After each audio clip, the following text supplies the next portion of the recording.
You want to know how to keep your gun running during a tough duck hunt? That's all right here, right now with George Thompson of Benelli. Welcome in, Gun Talk Hunt fans. I'm your host, KJ, and today we've got a special guest from Benelli, USA, Mr. George Thompson. George, how you doing, brother? I'm doing pretty well. Thanks for having me on. Well, that's good because today we're going to cover a little bit of everything. We're going to talk about what George has been up to in the field. We're going to talk about my hunting exploits.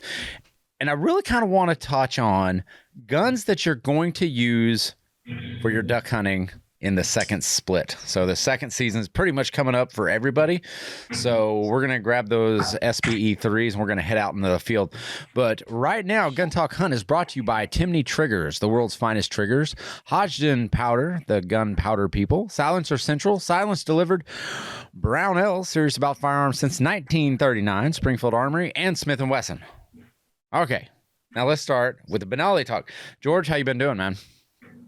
Doing pretty good, just adjusting to the new environment. We all kind of been doing that the last year, working a lot from home, but we are starting to do a little bit of traveling, which is good and exciting. Happy to get back out and see folks. So I have to ask you, so with all this stuff blowing up and working from home, particularly working from home, have you gotten more time in the field? Because I think that's what everybody wants to know. I've gotten more time behind the gun, more time in the field, not necessarily. I live here in Maryland. Pretty much sea ducks are the only opportunity that I get. Right, wrong, or indifferent, I let a bunch of my leases run out and didn't renew them because, when you're traveling and doing as much hunting as I was doing, I really didn't need these leases here at home. So my opportunities have gotten a little bit limited in the last 2 years, but I still shoot sea ducks, and I've been doing a lot of testing at the range. We launched our Lupo rifle a couple years ago, and we have a lot of new calibers and configurations of that coming out. So doing a lot of range time more than anything else. Hold a second. All right. So this is like appearing now. So can you actually announce what news coming out? Like, this is groundbreaking stuff. I didn't even know we were going to talk about this, but so there's new calibers for the Lupo coming out. There are, yeah. So we started out with 30-06, 270, 300 Win Mag. Those did real well for us. We wanted to go with the larger calibers first. Then last year we came out with 6.5 Creedmoor, 308 Winchester, and 243. Mm-hmm. It's obviously been the bulk of the business because 6.5 is just really hot right now, and that's what everybody wants. 308 is always a mainstay, so we've seen a lot of activity around those calibers. At SHOT Show here in a couple of weeks, we'll be launching 3 new calibers. We're going to do a 6mm Creedmoor. We're going to do a 7mm mag, and we're going to do a 6.5 PRC. Oh, you're hitting all those niches for all those guys that are big game hunters, and the PRC really crowd. Those guys are starting to take over. Like 6.5 Creedmoor guys are transitioning to that PRC. Yeah, they are. It's really gaining in popularity and application out in the field. It's not really just a target caliber anymore. Right.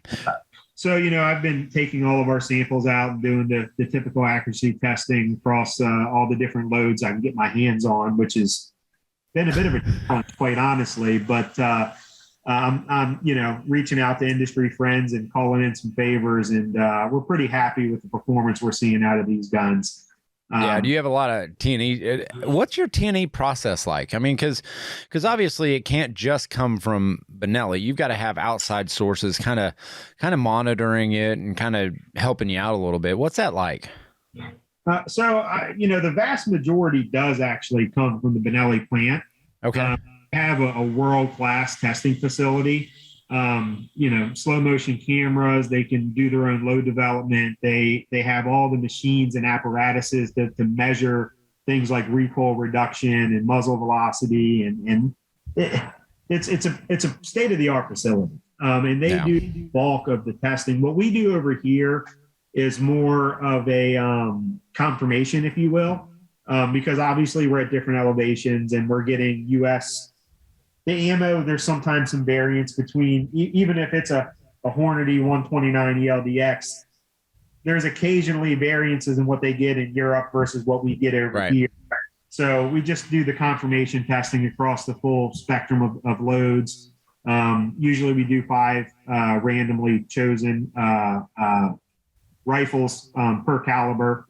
We do a pretty massive testing procedure just to verify, it's meeting all of our expectations. And then we also do the asset gathering for different marketing materials and stuff like that. I do have a couple of pro staffers that I send products out to. Again, at that point, it's more confirmation than anything else. But when it gets to that level, it's more about maybe things I didn't think of. Does some particular sling operate properly on the gun? What about size scopes that people are putting on them? Shorter, longer, taller, wider objective lenses, all that kind of stuff. We check most of those boxes before we get to there, but I'd be lying if I didn't say every time there's not something that one of our pro staff guys points out that we didn't think of, right? And we got to kind of circle back and make sure we address. It's kind of hard to get something past you guys, because I know a lot of guys over at Benelli are end users as well. So that really helps when you've got people actually out in the field using these products. Yeah. Because I mean, we're all users. All of my I should specify, all of my product guys are, right. We've got myself and my 3 product managers. We are about as avid users as you will find of rifles, shotguns, pistols, you name it. Our VP is it's in his DNA. He's a rifle guy by passion. He's a big game hunter, so he wants to be involved in all of these testings as well. And I mean, it's rare that something gets by us, but it happens, right? And that's why you tap into every resource that you have to make sure it's dialed in before you let it out to the market. Yeah, that's true. So you were talking about, and I hadn't planned on talking about this either, but since you brought it up, your leases. Yeah. So when you go out to lease property, like, is it what is your process? Because I've got a process that I go through. And I know everybody's a little bit different in how they approach requesting leases or doing the research for a lease. And for a lot of guys, this could be, you could call it a camp or a club. Yeah. But from where I'm at in Oklahoma, they call them leases. Down here in Louisiana, they're clubs. How do you go about that? Yeah, I'm going to thoroughly underwhelm you with this. Yes. Which Prepare thyself. The last 2 leases I had, actually, it was a group of guys that I'm friendly with, one of which is one of our sales representatives for this area. Mm-hmm. And basically I said, hey, dude, I need some leases near me. And he connected me with the right people. I mean, it wasn't much of a process. I knew where I wanted to be. And I had something lined up, and I just joined on with the rest of the of the. Well, in some of them. Well, in my part of the world, like within, say, 100 miles of me, it's pretty tough to get good leases. Everybody in my part of the world hunts. Land is not abundant. I mean, if you've got more than 20 acres of land, you're doing something where I'm at. So to find somebody with a big enough piece of land to even get, approach about a lease is not really common. Now, when you get over to the Eastern Shore of Maryland, which is more like outside that 100-mile radius for me, much more plentiful. There's a lot more land there, much less owners, because they own bigger chunks of land, and there's some more opportunities. But it's a bit of a drive for me. Yeah, I think a lot of ours, like especially in Oklahoma, how I find leases is, I mean, I connect as much as I can. So if I'm going into town or something like that, just talking to people, and asking them, have you guys been, and I'll start small. So I'll just, for an instance, the one lease that I got, I think it was like 10 years ago or something. I initially ask for small things first. So I asked, like, hey, can I go shed hunt your property, and I just want to look for sheds, just start out small, pick up the property, whatever you got to do just to make that connection and not be as intrusive. Because I know a lot of guys will go, hey, I've got 4 guys that want to go in on a lease and we want to deer hunt it this fall, and it's going to all be rifle hunters.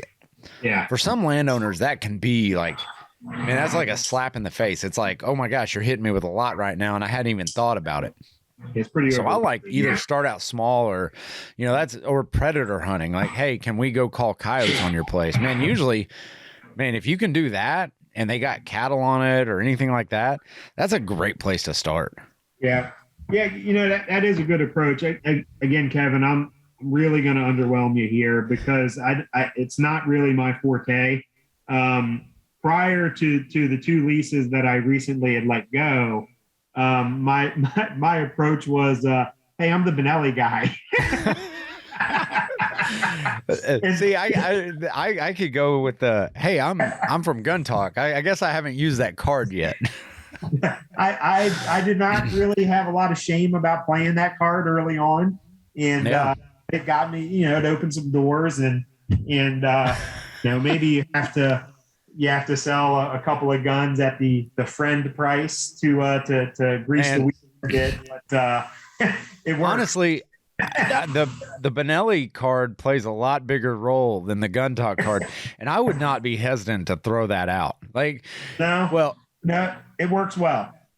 I think we both have a mutual buddy, and I'm sure that Paul Pluff.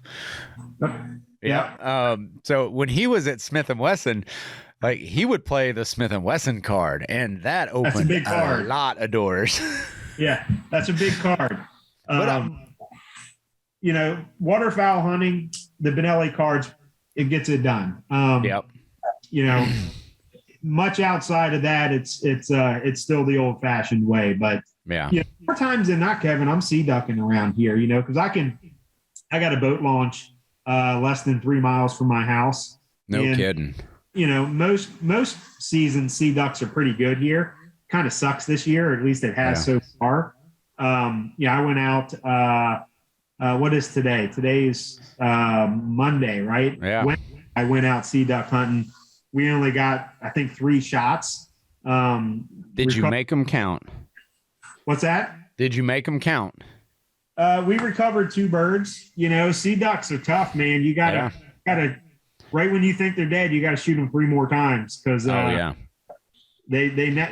hardy, man. And if they're not stone dead, they'll dive and you'll never see them again. Yeah. It's a tough business. I mean, and we're going to take a real quick break right now, but we're going to catch up with George Thompson on the other side of this break. If you're looking for a new backpacking gun that's going to pack a punch, Smith & Wesson has you covered with the new M&P M2.0 in 10 millimeter. Oh, don't adjust your dials. You heard that correct. 10 millimeter. It's super compact. It's really nice actually for a concealed carry weapon too, if you're looking for more power on the streets or in the backcountry. It comes with 4 different models, 4 different palm swells with the M2.0 grip texture. It's a little bit more aggressive, helps you control that gun a little bit more. Actually, really nice. Great ergonomics and improved M2.0 trigger that you're going to like. It's kind of flat face trigger, very crisp, very smooth. But to find out more, visit smith-wesson.com. Timney Triggers. Okay, we've talked about this a lot. We go back and forth on it. You've seen them on Guns and Gear. Timney Triggers they're more than a trigger company. They are a consumer-based trigger manufacturer. And what do I mean by that? Well, when you approach them and you reach out to them and say, hey, I'd like to see a new trigger that's this, they're actually listening. And take, for example, their new CZ457 rimfire trigger. It's exactly customer-based. It's a customer-based trigger, which I think is phenomenal for Timney Triggers to do that. But it is adjustable for pull weight and over travel. And it's machined using state-of-the-art technology and features Timney's new sear engagement adjustment lock, which is designed for a more user-friendly experience. So you ask for it, Timney Triggers will probably deliver on it. So visit timneytriggers.com to find out more and suggest your new trigger.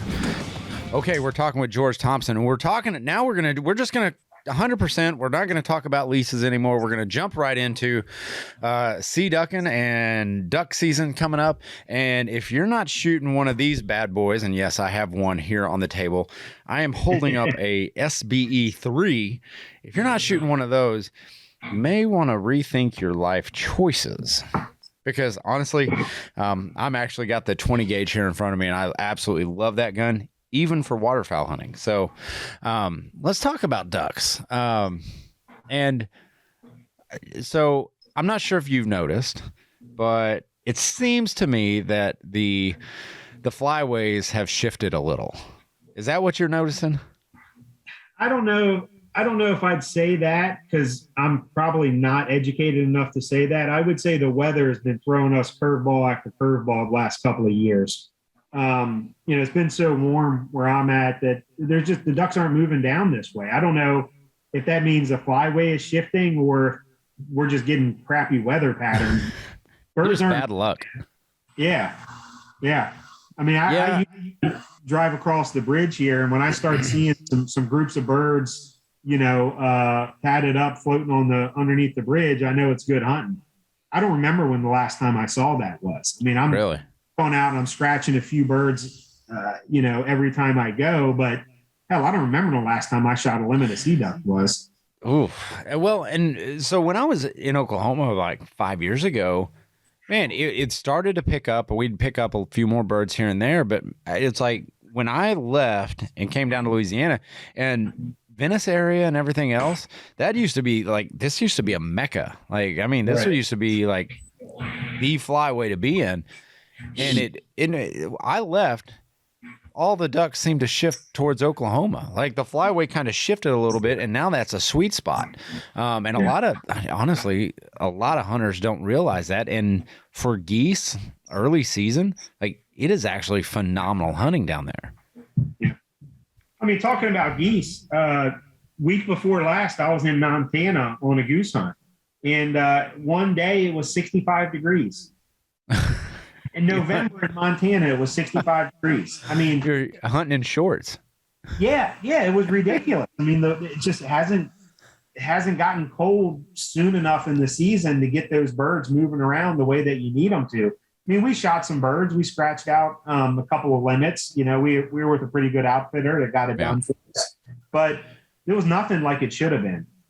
Well, I don't know. I talk to my buddies back in Oklahoma, and I see their pictures it's almost every day. It's a daily deal there, and they're hunting public water. I think that's important to note, is that these are public waterways that guys can access in Oklahoma, that they are scratching out limits every day, like with seemingly little issues.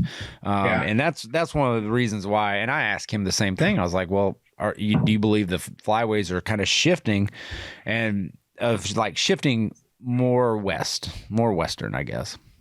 And he was like, absolutely. He's like, what I've seen over the past 5-6 years, he goes, it seems like a consistent enough, because I see your point in maybe you're just getting screwed by the weather.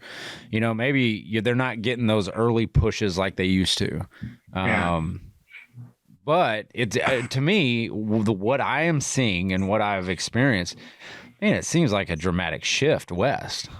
Yeah.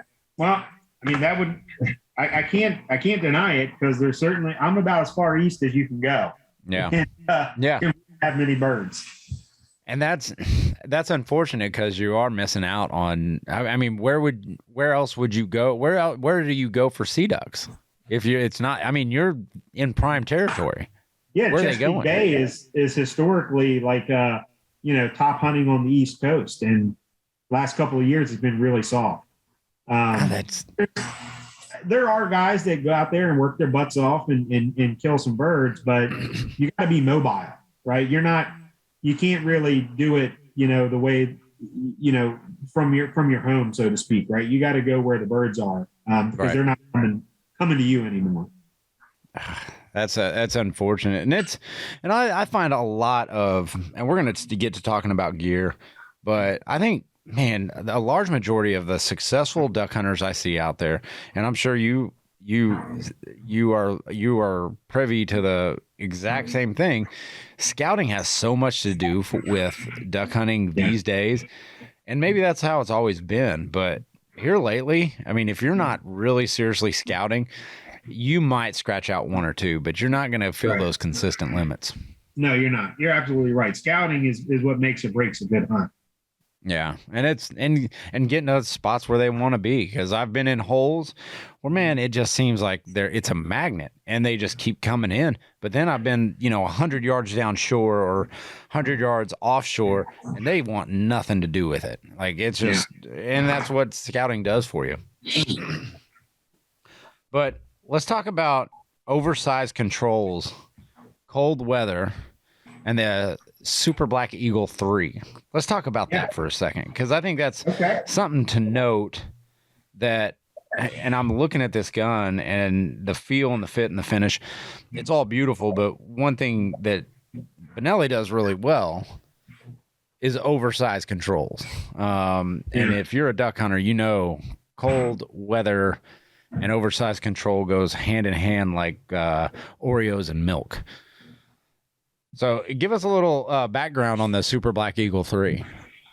Well, we have focused a lot in the development of that gun on general ergonomics and what we call usability. At the end of the day, the reliability and the performance of the gun, it's about as good as you can make a shotgun operate. Yep. So, I don't know that there's a ton more juice that you can squeeze out of that fruit. But what we can do is we can make the gun more comfortable to shoot. We can make it easier to use. We can make it fit you better. And that's really where we focused a lot on the development of the Super Black Eagle 3. And I think we did pretty well. And I think that's something that will evolve over time, as we learn more from, things like how people's hands are shaped and what kind of gear they're wearing. And, because a gun that fits you great when it's 60 out might not fit you at all when it's 15 out, right? That's fair. That is fair. So you got to have that kind of adjustability and ergonomics that will cover, all the different bases. But enhanced controls is a big deal. It used to be only on our Performance Shop series of guns. And we've, kind of slowly migrated that into be a standard feature. Thank you. Yeah, you're welcome. Things like the larger bolt handle, it's easier to grab when you have big gloves on. Things like the larger bolt release button, which even on a warm day, sometimes you would struggle with a small little button if it was too stiff. Getting that to actuate. Things like the bigger safety button, things like the larger cutout for the trigger guard. Those are all like, when you say it out loud after the fact, it's like, yeah, duh, why wouldn't you do that? Right. But, you gotta think of all the different situations somebody might find themselves in with that gun and make sure that it's got the absolute best feature set for that situation. Right. And I apologize to our listeners out there that are listening through the airwaves, because you don't get to see this gun. If you want to see it, head over to BenelliUSA.com to see it, but or even better than that, go into one of our Benelli dealers and feel it for yourself. Yeah, and that's a great point, because you're absolutely right. I would, like, right now is the time to buy these guns, because you're gonna have some layers on because it's a little bit cooler outside, and you'll get a more true fit. But I've been impressed with it. We're gonna take a real quick break, and I'm gonna share a story on my Benelli Vinci that goes into what they created with this SBE3 right after these messages. Silencer Central. Did you know that you can actually have a silencer or suppressor, whatever you care to call it? But I'm going to go with silencer, because Silencer Central will deliver a suppressor to your door. They'll deliver a silencer to your door. So you fill out the paperwork, you do your fingerprints, all from the comforts of your living room, kitchen, or if you're a pretty weird guy, you can do it from your bathroom, I guess. I don't know what you're doing over there, but you can do it. But maybe a Banish 30. I'm waiting on one right now, and it was super easy to go through the process. I'm just waiting to show up to my doorstep. So Silencer Central, if you're looking for your next silencer, visit silencercentral.com. Brownells, ready to hit the range or field, but lack a little thing called ammunition. We're all going through it right now. Well, you know what? I spoke to the man himself, Roy Hill, just last week, and he told me they have an excess of ammunition in stock right now. So if you go to brownells.com/ammunition, you can find it there. So there is plenty of ammunition out there to be had, and it's probably going to be a better price than what you're going to find elsewhere. So if you're looking for 5.56, 223, 65 Grindle, 17 HMR, 308, 30-06, 30-30, anything you want, 9mm, 380. I could go on. The list is infinite at brownells.com/ammunition. Okay, we're back with George Thompson of BenelliUSA.com. Go give him a look. But we're talking about the SBE3 and why it's so great and all those good things. And we're talking about duck hunting and all that. But I've got a story about my Benelli Vinci. And this gun is a very special gun to me because, one, it was my first Benelli I ever purchased. Two, I was at SHOT Show, and I remember the display that they had in your booth. And I'm not sure, like, it was almost like you guys had guards surrounding this glass exactly case. What we had. Yes. And it was oh my gosh, it was one of, like, it's one of those displays that really stood out to me. And the reason why, and I feel like they took so much pride in it, that they really thoughtfully thought out how are you going to show this gun off and introduce this new gun to a market that really hasn't had a lot of life breathed into it. And it really stuck with me. And that's why I chose that Benelli Vinci as my first Benelli. And I never cleaned it once in, I think, 7 years. And it ran and ran, and it still runs to this day. And I'm sure it does. Cleaned it once. I did clean it once. And that wasn't because it was, running slow or not cycling properly. It was just because I felt bad for the purchase that I had made. You were guilted into it. I was guilted into it. And it was like the gun was speaking to me. I was like, why have you neglected me so much? And the only things that I've ever had to do with that gun was I had to replace my recoil pad. Yeah. Because I had shot it so much and I had, banged off logs, and I would use it to break ice. And I know that's probably pretty common for a lot of guys. Obviously, guns unloaded, you're sitting there crossing like a creek or something like that. Man, the gun's meant to be used. And I think that's one of the things that stand out to me about the Benelli Vinci that has transferred over into the SBE3 is that it's just so dang durable. And it's a workhorse. Well, that's our core value of Benelli products is reliability. And not just reliability, but ultimate reliability, right? A gun that does not fail regardless of what you do to it. That's what we strive to build into every product. And I think we do a pretty good job of it. Yeah, you do. It really is. And what'd you guys do different on the recoil pads? Because the recoil pad that I started out with my Vinci is not like what is on the SBE3, but that's what I have on my Vinci now. And I absolutely love it. We've experimented with some different materials over the years. Original Super Black Eagles just had ventilated rubber pads. Then we started using a gel type material. And the most recent pads, like you have right there, is actually an air foam type material. Yeah. It makes it's super lightweight. If you take that pad off, it really doesn't weigh hardly anything. And it also has a nice amount of cushion to absorb recoil. Right. Yet firm enough to give you a good mount of the gun, right? It's a kind of balancing act there. If it's too soft, it'll be kind of squishy on your shoulder. If it's too stiff, then it makes kicks you a little bit harder. Yeah. So that's an air foam material that we're using now, and it is new and it's way more scientific than I can explain to you. But it's made to be impervious to any kind of chemicals or environmentals that you may run into. And basically last forever. which is, I mean, which is what I experienced with my Vinci. I mean, it was in and out of duck boats. It had slime all over it, and and then I was hunting with it in the marsh down here, so you got that little salinity in the water. That really is harmful. And that's one thing that I have to get better at is when I take these SPE3s out, I actually I'm a little bit more diligent in like cleaning them out. Because as we know, like saltwater, like that's the devil when it comes to guns.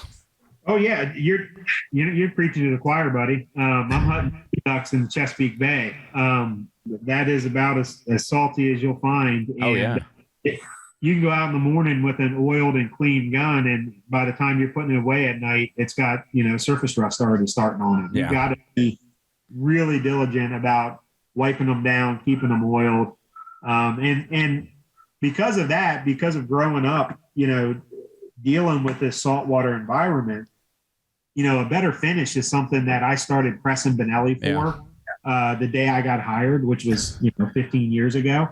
And we have it now, right? The best finish, which is a Benelli proprietary surface treatment, and it'll spoil you, man. You can literally dunk that thing in salt water and let it sit for 2 years, and it will never rust on you. Yeah.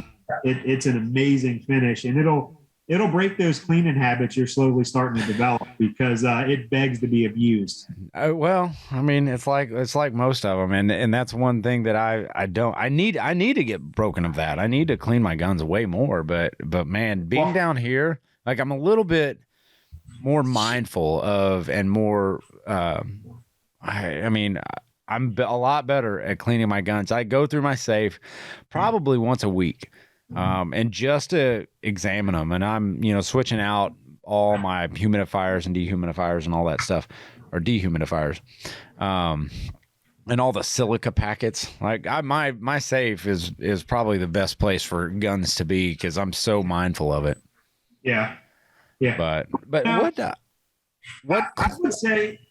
would say that I'm a big believer in if it's not broke, don't fix it mentality.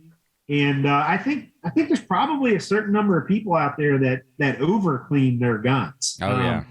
And the reason that's a bad thing is not because you're going to over clean it. That's not possible. But it's because when you're oiling the gun after you clean it, most people have a tendency to put too much oil on the guns. Right. And too much oil will make them slower in cold temperatures. It'll act as a magnet for any kind of debris that you may encounter out there. So, less is more when it comes to oil. And if your gun's running, run it, right? Let it run till you have a reason to clean it. You dunk it in water, that's a different story, right? You got to get all that stuff out of there. But it's not broke, don't fix it. And I'm kind of catching you off guard here, but what is your like a small possibles kit look like for you when you head out in the field? If you need to fix a gun or lube a gun up real quick, what does your possibles kit look like? Yeah, I've got a very large kit that I take whenever I do an event of some kind. And in there, number one thing I always have is a can of brake free. I'm a big fan of brake free CLP. I use it for everything: cleaning, oiling the outside of the gun, you name it, I use it for it. So I always have a can of that. I usually have a couple of front sights because people break off front sights a lot. Usually have some of I don't even know if they still make them, but I've got a box of them. The Champion, like they go on the rib with double stick tape, the real long. Yeah. I just really like those sights. So I have about a half a dozen of them I take everywhere. And because, if you do break off that front sight, maybe you boogered the hole up, maybe the post is still in there, you can always slap one of those on there in just a couple of seconds. That's a good idea. I take bolt handles because somehow or another people manage to lose those. And then I take I don't really take any brushes or anything. I just take a couple of tools to gut the gun down, right? Like a 13 millimeter socket and a wrench, a couple of punches. That's really about it. I do take a handgun cleaning rod And I take that just so that I can depress the recoil spring through the receiver. Okay. Yep.